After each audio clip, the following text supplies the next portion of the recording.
Então, meus irmãos, estamos indo aí de uma série de sermões, sobre a saúde, obrigado, irmã, sobre a saúde espiritual da igreja, né? Estamos trabalhando o tema remédios espirituais e hoje estaremos falando sobre humildade. É um tema bastante necessário, urgente,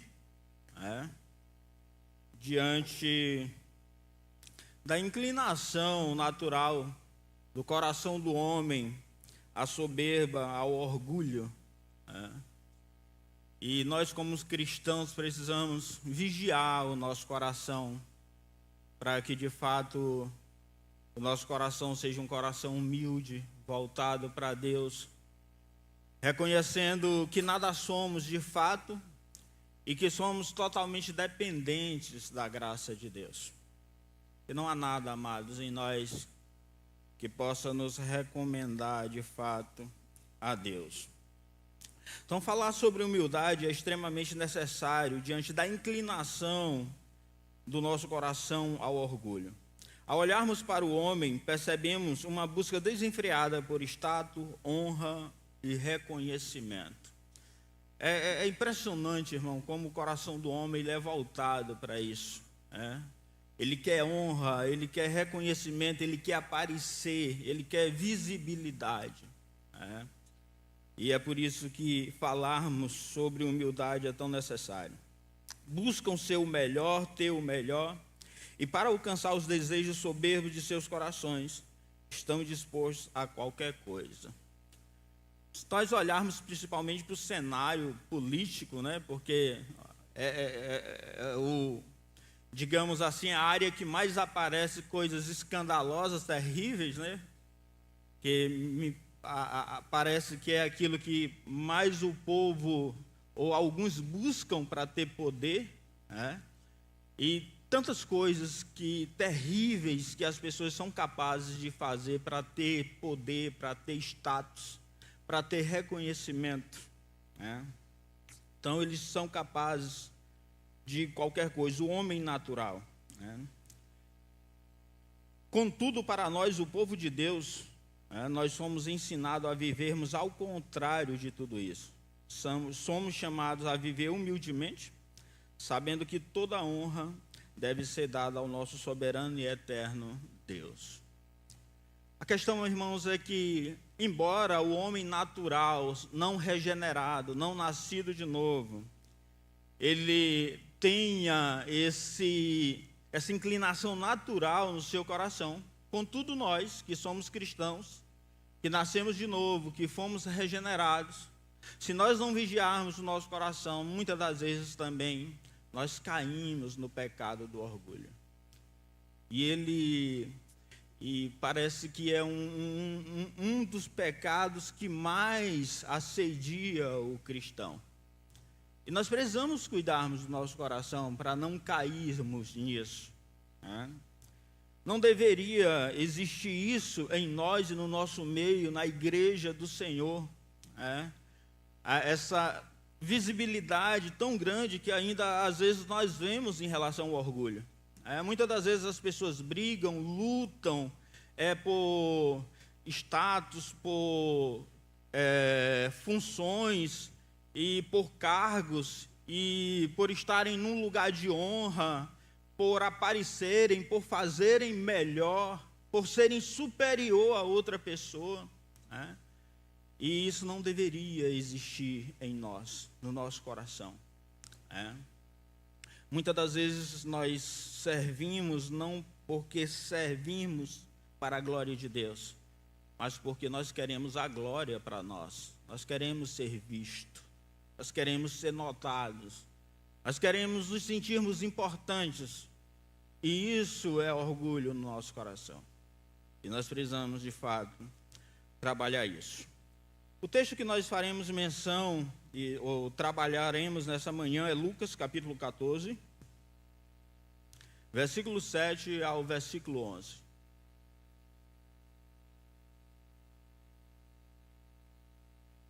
Jesus, após entrar na casa de um fariseu para comer pão com eles, e notando que eles escolhiam o lugar de maior honra, o lugar de principal honra, Jesus então propôs uma parábola para lhes ensinar a humildade e o perigo do orgulho. Olha só, Lucas 14, versículo 7 ao versículo 11. Quando notou como os convidados escolhiam os lugares de honra à mesa, Jesus lhes contou esta parábola.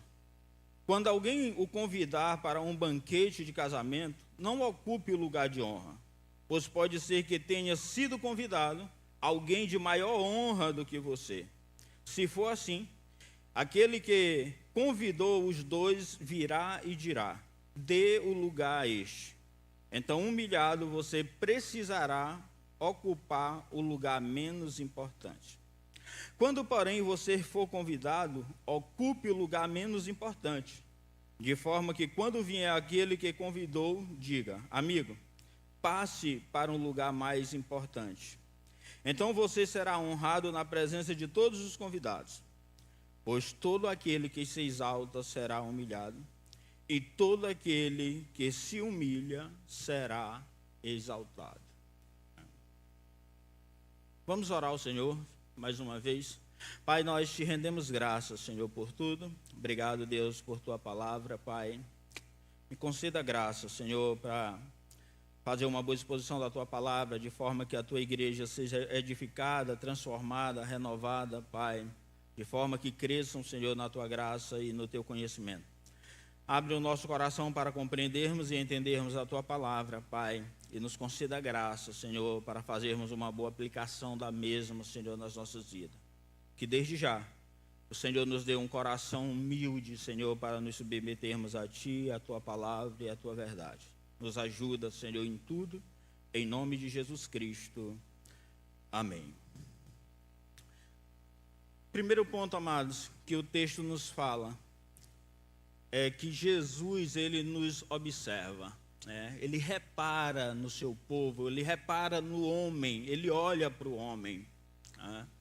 Não existe um homem em toda a face da terra que possa se esconder da presença do Senhor, ou que possa fazer algo que o Senhor não o veja.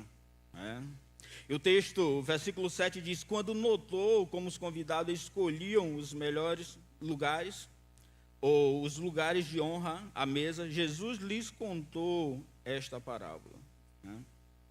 Então, amados, o texto diz que Jesus, ao entrar na casa de um dos principais dos fariseus para comer pão, como eu falei anteriormente, ele observou ou reparou, como outras versões dizem, e é uma das coisas que nós, como os cristãos, nós precisamos estar cientes disso. Eu e você, tudo, pode ser os pensamentos que nós temos, tudo é conhecido por Cristo, sabe? Os pensamentos que às vezes nós temos de orgulho, de soberba, de vaidade, tudo isso é conhecido por Cristo. E eu e você, irmãos, precisamos estar cientes que somos observados por Cristo em todos os momentos, sabe? Às vezes, quando nós falhamos ou pecamos em algum pecado físico, às vezes nós temos a preocupação de olharmos para um lado e para outro, para ver se tem alguém nos observando, E quando percebemos que não tem ninguém nos observando, nós sentimos aquele certo alívio, porque ninguém está nos olhando. Ou pelo menos nós achamos que ninguém está nos olhando. E não deveríamos, amados, sentir alívio, porque de fato Jesus nos observa. Ele está nos vendo, sabe? Jesus conhece absolutamente tudo sobre nós. Em outra passagem, quando alguns murmuravam contra Jesus, as Escrituras dizem que Jesus sabe aquilo que está no coração do homem. Ele sabe aquilo que está no meu e no seu coração. Ele nos conhece infinitamente. Ele conhece de fato tudo sobre mim e sobre você. Em 5 das 7 igrejas da Ásia, Jesus disse: eu conheço as tuas obras. né? Nas 7 igrejas, nas 7 cartas das igrejas da Ásia, né, nós encontramos a expressão de Jesus para aquelas igrejas dizendo: eu conheço as tuas obras. Ele conhece, amados, a mim, conhece a você. Aquilo que você esconde de todo mundo, aquilo que eu escondo de todo mundo, é impossível nós escondermos de Cristo. E nós não seremos julgados por homens, nós seremos julgados por Deus.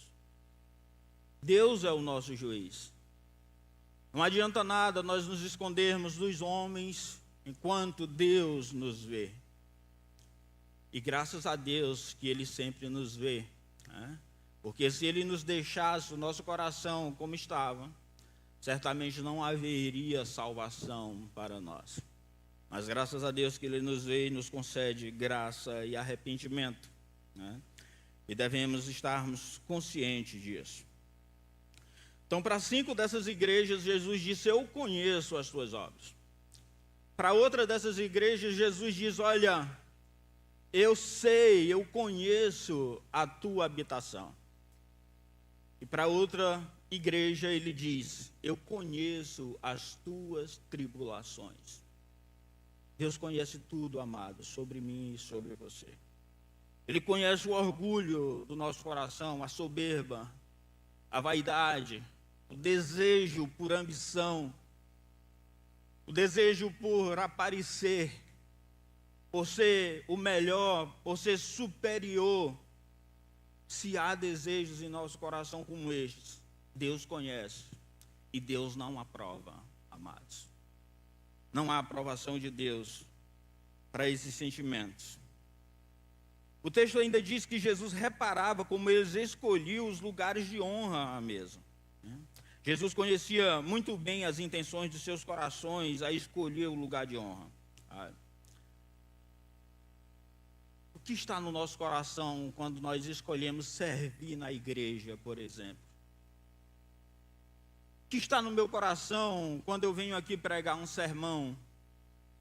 O que está no coração quando nós louvamos? O que está no nosso coração quando nós ensinamos, quando somos colocados à frente de um pequeno grupo de estudo? Ou quando somos inseridos no ministério, por exemplo, de obra social na igreja, e qualquer outro serviço ou obra que nós possamos realizar para o Senhor. Ou quando nós servimos ao próximo, o que está de fato no nosso coração? Será que nós fazemos como os fariseus, né, que nós damos esmolas e pedimos para tocar a trombeta, né, para que todos vejam que nós estamos fazendo aquilo? Isso é orgulho, amados. Jesus sabia que os seus corações estavam cheios de orgulho, competitividade, autoexaltação, senso de dignidade, de merecimento, superioridade em relação aos outros.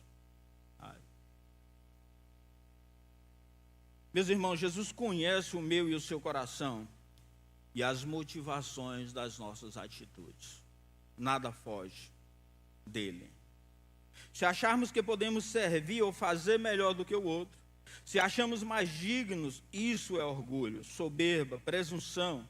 Isso é pecaminoso, diabólico. Então, qualquer sentimento, amados, dessa natureza, no nosso coração, ele é pecaminoso. Não há aprovação de Deus para isso, sabe? E é por isso que Jesus, ele ensina essas pessoas por meio dessa parábola. O orgulho produz todo tipo de contendas na igreja, adoecendo assim o corpo de Cristo. Diante disso, Jesus propõe uma parábola para expor os perigos do orgulho e ensina o remédio para combatê-lo.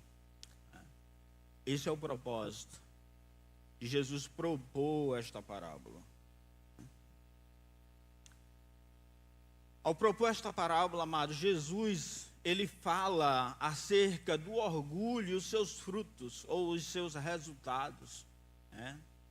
O orgulho ele gera frutos, mas são frutos que não glorificam a Deus, pelo contrário, eles nos condenam, né? Olha só o versículo 8. Versículo 8 ao versículo 9 e 11a. Quando alguém o convidar para um banquete de casamento, não ocupe o lugar de honra, pois pode ser que tenha sido convidado alguém de maior honra do que você.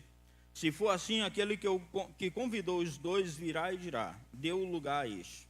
Então, humilhado, você precisará ocupar o lugar menos importante. 11a. Pois todo aquele que se exalta será humilhado. Podemos perceber, amados, que há consequência para o nosso orgulho. Tiago, se eu não me engano, ele diz que Deus dá graça aos humildes, porém resiste aos soberbos.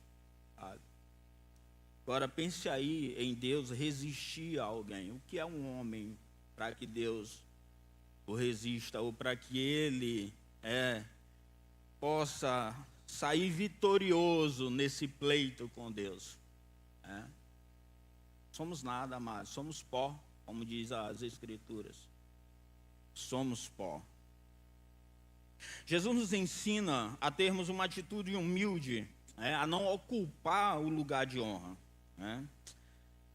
Não devemos ter ambição por destaque, não devemos nos exaltarmos, não devemos ser orgulhosos, buscando a honra e destaque, pois se assim agirmos, seremos envergonhados e humilhados.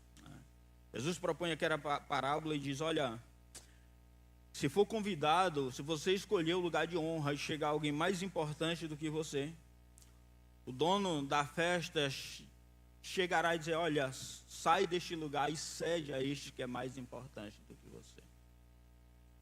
Então, a nossa escolha nunca deve ser o lugar de honra, pois todo aquele que se exalta será humilhado.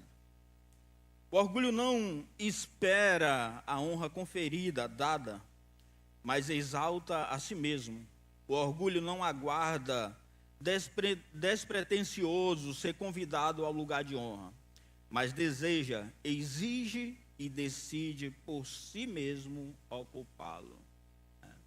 É isso que o orgulho faz. Os convidados não esperavam alguém dizer: olha, senta aqui nesse lugar de honra. Eles iam lá e escolhiam o melhor lugar, o lugar de maior honra. O orgulho faz isso. Ele busca isso. O orgulho acha que merece o lugar de honra, de destaque. Isso pode ser na igreja, na empresa, na escola. E por achar que merece, está disposto a brigar, a difamar e a mentir. Quantas coisas, irmãos, as pessoas não fazem em busca de poder, de status, de honra, do melhor lugar, do lugar de honra. Quantas coisas terríveis os homens cometem, ou às vezes nós cometemos por causa disso. O orgulho nos adoece o corpo de Cristo. Irmãos, nós temos exemplos bíblicos claros da ação do orgulho e de seus resultados. A Bíblia está cheia de exemplos de pessoas que agiram orgulhosamente e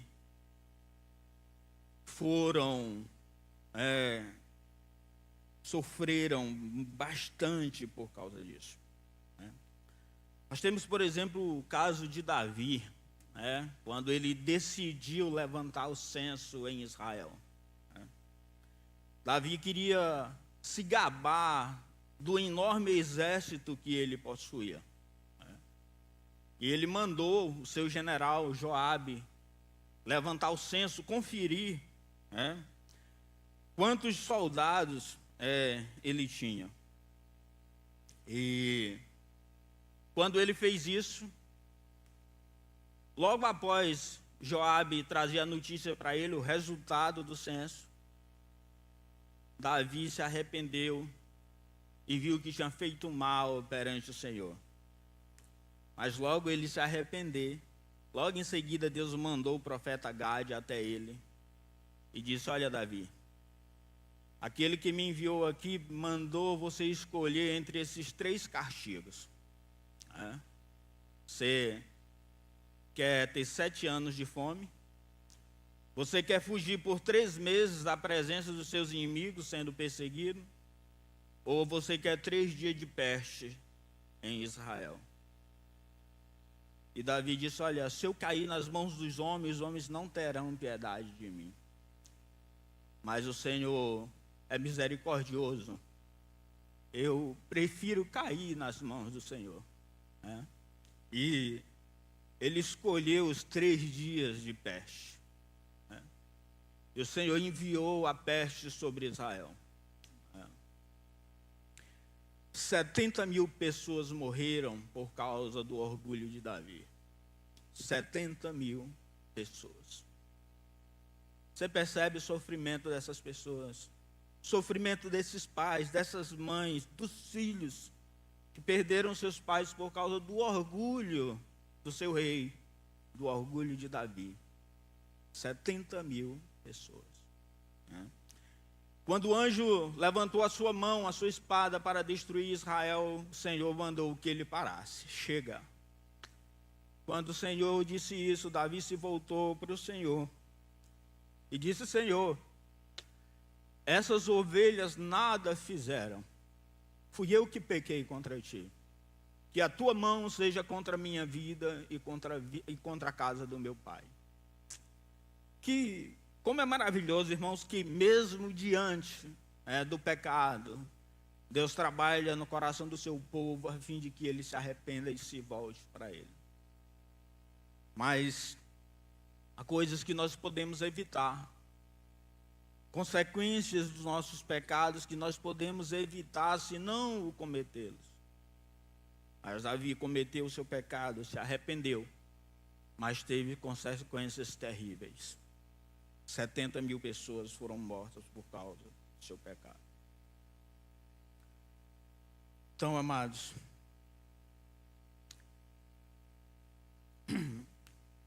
muitas vezes o nosso orgulho também traz consequências semelhantes a essa, embora às vezes não seja nessas proporções, Mas às vezes o nosso orgulho, nossa ambição, nossa soberba, muitas das vezes machuca, fere e magoa pessoas à nossa volta. Por causa daquilo que nós queremos, por causa daquilo que nós temos ambição de ter, por causa do destaque que nós achamos que merecemos, por causa da honra que nós achamos que devemos ter. E nós precisamos trabalhar isso no nosso coração. Contudo, amados, Jesus nos dá um remédio eficaz contra o orgulho, a humildade. A humildade é o remédio para o nosso coração orgulhoso. Isso trabalharemos agora no nosso terceiro ponto. A humildade é o remédio eficaz contra o orgulho. Há uma vasta, irmãos, referência de mensagens, de ensinos na Bíblia nos convidando à humildade. Muitos textos. O próprio Jesus, mas certa vez ele diz: olha, eu nada faço de mim mesmo, mas como vejo o Pai fazendo, eu faço igualmente. Se Jesus, irmãos, não fazia nada de si mesmo, sendo quem ele era e quem ele é, imagine nós, que agimos por impulso, soberbamente, achamos que temos o poder de fazer acontecer. Nós não podemos agir assim, amados. Devemos sermos humildes e vivermos na dependência de Deus. O versículo 10 diz: quando, porém, você for convidado, ocupe o lugar menos importante, de forma que quando vier aquele que o convidou, diga: amigo, passe para um lugar mais importante. Então você será honrado na presença de todos os convidados. Versículo 11b. e todo aquele que se humilha será exaltado. É interessante que aqui no final, Jesus fala de uma auto-humilhação, alguém que humilha a si mesmo, né? Alguém que de fato reconhece quem é, que sabe que é pequeno, que sabe que é fraco, que sabe que é pobre, sabe? É o que Jesus diz lá em Mateus capítulo 5:3, né? Bem-aventurados os humildes ou os pobres de espírito, porque deles é o reino dos céus. Para nós entrarmos, irmãos, nos céus, para entrarmos na salvação, nós precisamos de humildade, reconhecermos a nossa incapacidade e reconhecermos a nossa total dependência de Cristo. A verdadeira humildade não se ofende com o lugar menos importante, antes o escolhe. É o que Jesus nos ensina. Quando você for a um banquete, não escolha o lugar de honra, mas escolha o lugar menos importante. Então, a humildade não se ofende com isso, ela busca isso. Parece que não se parece muito com a gente, né? Conosco, comigo. Porque nós temos uma dificuldade de escolhermos aquilo que é menos importante. Paulo, escrevendo aos Romanos, ele diz: olha, não ambicioneis coisas altas, mas acomodai-vos às humildes. Nosso coração deve estar voltado para isso, amados. Inclinado a isso. Precisamos lançar fora todo o sinal de orgulho, de ambição, de vaidade dos nossos corações. Devemos sermos vigilantes em relação a isso. A verdadeira humildade não busca glória para si mesmo. A humildade nos dá um profundo senso da nossa indignidade, pequenez, fraqueza, incapacidade, sabendo que somos totalmente dependentes de Deus. É exatamente isso que Jesus fala em Mateus 5:3, que eu citei anteriormente, quando diz: bem-aventurados os humildes de espírito, porque deles é o reino dos céus. A humildade não é vaidosa, não busca reconhecimento para si, não se julga superior aos outros, o melhor, considera fazer melhor do que o outro. A humildade não diz: olha, se eu tivesse lá, o negócio ia para frente, o negócio ia andar. A humildade não age assim.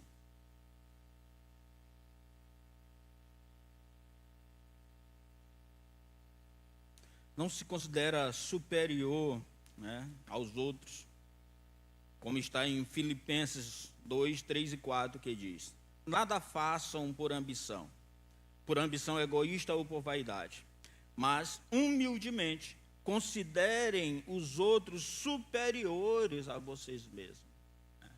Isso é o ensino de Paulo para nós em Filipenses. Nós devemos considerar o nosso próximo superior a nós mesmos. Cuidando cada um não somente dos próprios interesses, mas também dos interesses dos outros. Não olhando apenas para o nosso próprio umbigo, mas pensando também na necessidade dos outros. As Escrituras dizem que nós devemos levarmos as cargas uns dos outros, chorar com os que choram, se alegrar com aqueles que se alegram. Então não devemos fazer nada, amados, por contenda, por egoísmo ou por vaidade. É difícil, nós considerarmos o nosso próximo superior a nós mesmos. Mas nós precisamos agir dessa forma, sabe? Às vezes nós nos ofendemos quando alguém vem nos repreender sobre alguma coisa que possamos estar fazendo, sobre algum pecado, sobre alguma falha, sabe? Nós nos ofendemos com isso. Tem pessoas que podem até às vezes sair da igreja se o pastor chamar a atenção,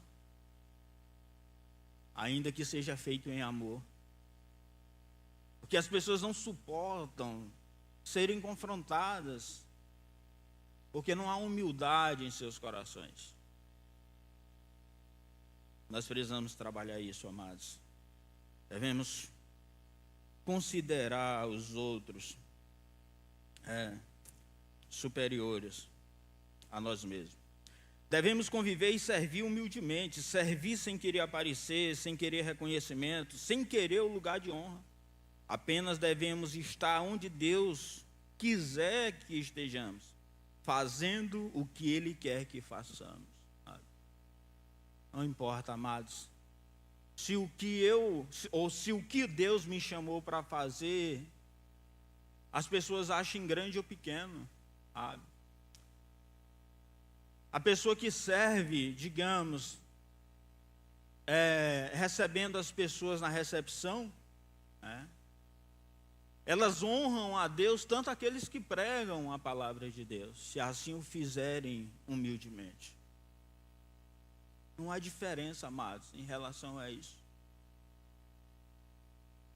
Mas nós achamos que para servirmos a Deus ou para honrarmos a Ele, nós precisamos fazer aquilo que nós consideramos mais importante, em funções mais importantes, que nós consideramos mais importantes. Nosso coração não pode se apegar a isso. Não deve voltar-se para isso. Porque tudo, amados, que nós devemos fazer não é para nós mesmos, é para a glória de Deus. É visando a glória dele. Jesus nos deixou o seu exemplo de humildade, o qual devemos nos empenharmos em imitá-lo.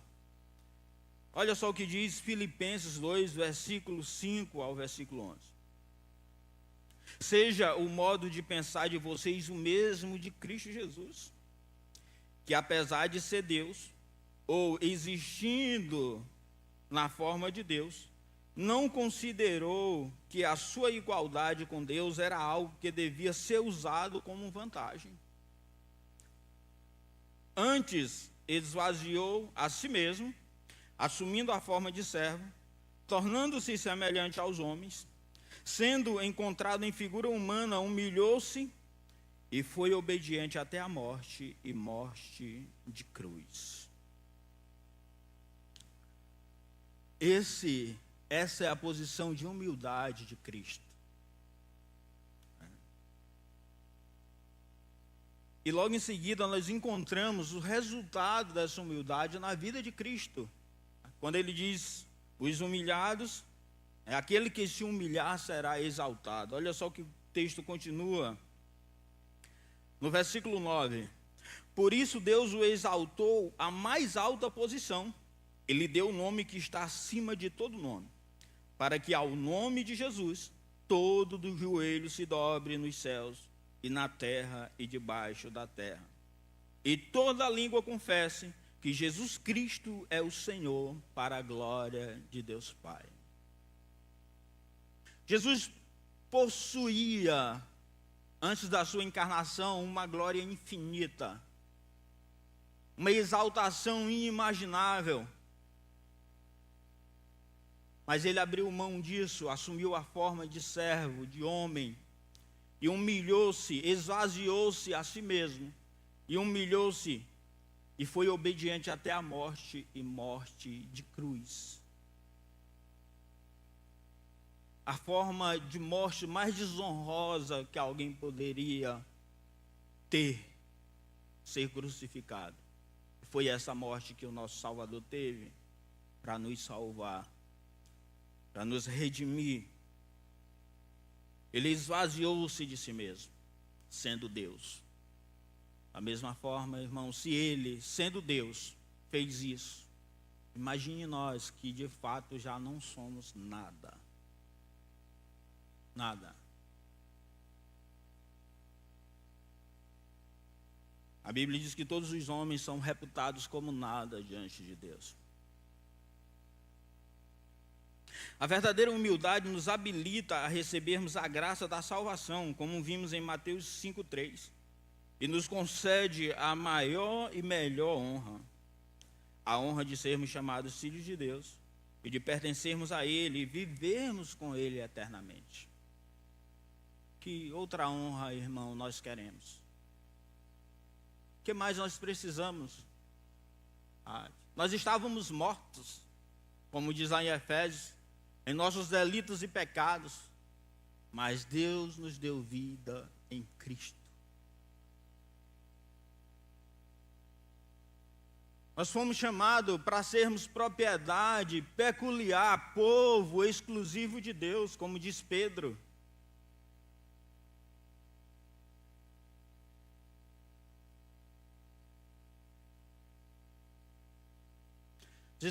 As Escrituras dizem que quão grande amor o Senhor nos tem dado de sermos chamados filhos de Deus. Nós não precisamos de mais nada, irmãos, além disso. Nós não precisamos provar o nosso valor para ninguém. Nós não precisamos querer fazer o melhor para que as pessoas vejam que estamos fazendo o melhor. Mas se fazemos o melhor, devemos fazer o melhor para a glória de Deus e não para a nossa, não para sermos vistos, sabe? Não para que o meu nome seja visto como grande, porque só Ele é grande. Só Ele é grande.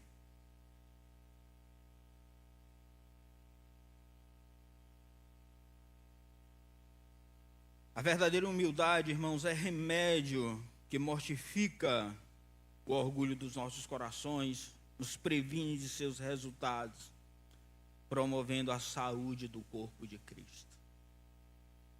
O orgulho, ele nos adoece, ele nos afasta de Deus, nos impede de sermos abençoados por Deus, sabe? O orgulho, lá em Provérbios, diz que a soberba, ela precede a ruína, a queda, a destruição. Você lembra de Nabucodonosor? Nabucodonosor, diante da glória do seu reino, de Babilônia, um dia em seu palácio, ele se levantou e disse: olha, porventura essa não é a grande Babilônia que eu construí? E eu fiz isso com a força do meu grande poder. E fiz isso para a minha glória. Foi isso que Nabucodonosor declarou. E disse que naquele mesmo instante ele ouviu uma voz do céu que dizia: olha, o reino passou de ti e foi dado a outro. E naquele mesmo instante, ele foi acometido, tipo uma loucura, digamos assim, e ele ficou como um bicho no mato, uma fera, uma besta selvagem, por causa do seu orgulho.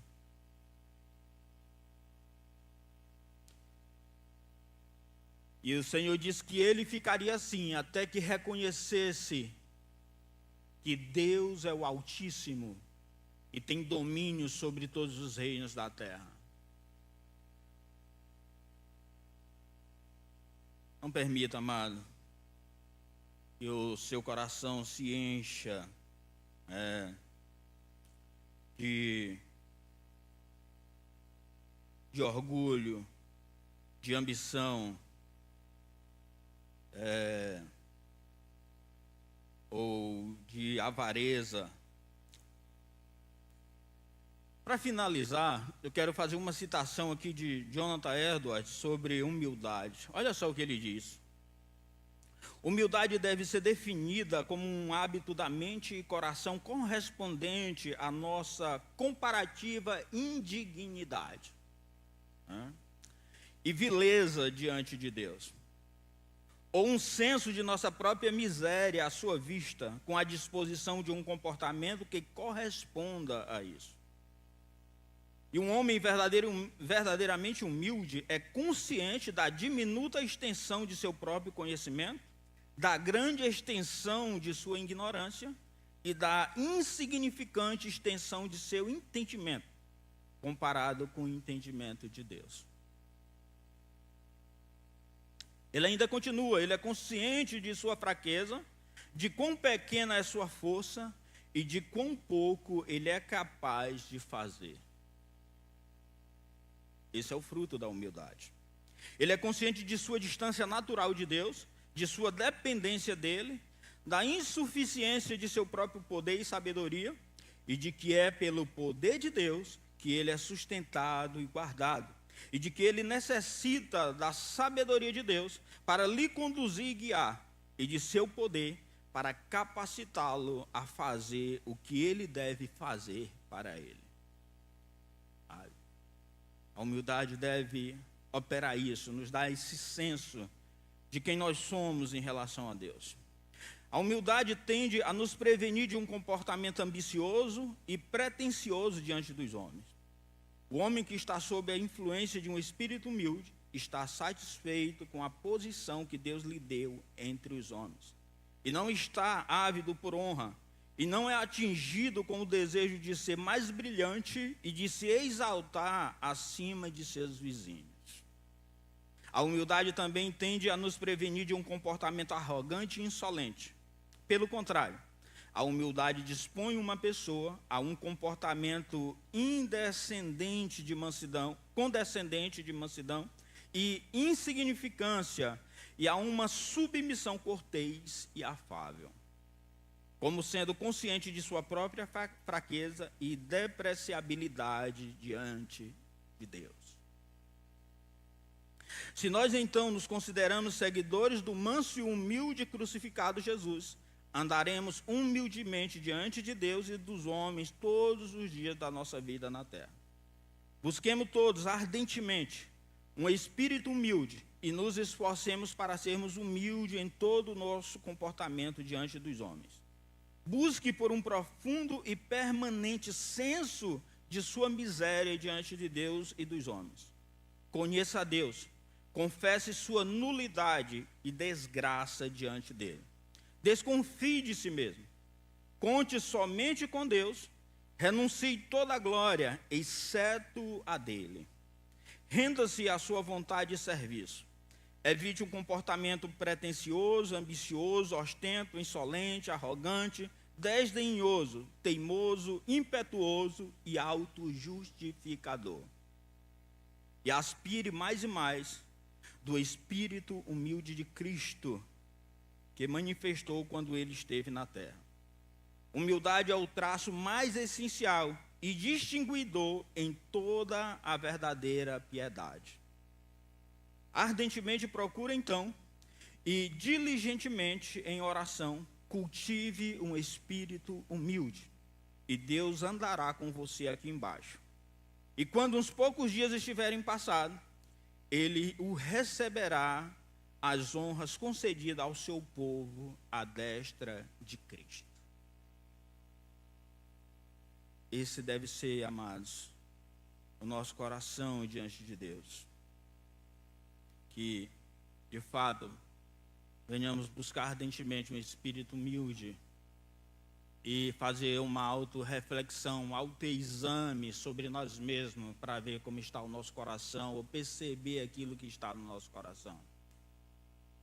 E sanarmos urgentemente isso, nos voltando para Deus. Nos arrependermos de fato, que não seja demorado o nosso arrependimento em relação ao nosso orgulho, e que não seja normatizado, porque basicamente isso se normatizou em nossos dias. Vamos orar ao Senhor. Pai, nós te rendemos graças, Senhor, por tudo. Obrigado, Deus, por tua palavra, Pai. Obrigado, Deus, porque o Senhor nos resgatou do nosso pecado, Pai. Sem ti, sem a tua graça, Senhor, seríamos incapazes, Senhor, de vencer o nosso coração orgulhoso, Senhor.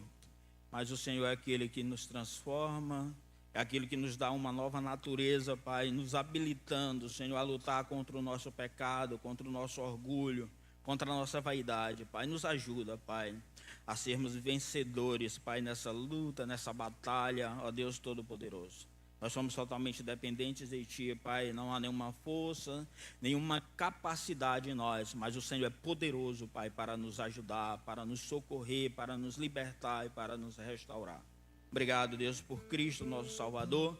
Que o Senhor nos ajude, Pai, a imitá-lo, Senhor, em tudo, Pai. Principalmente, Senhor, na sua humildade, Pai. Nos ajuda a crescermos em humildade diante de Ti, Senhor.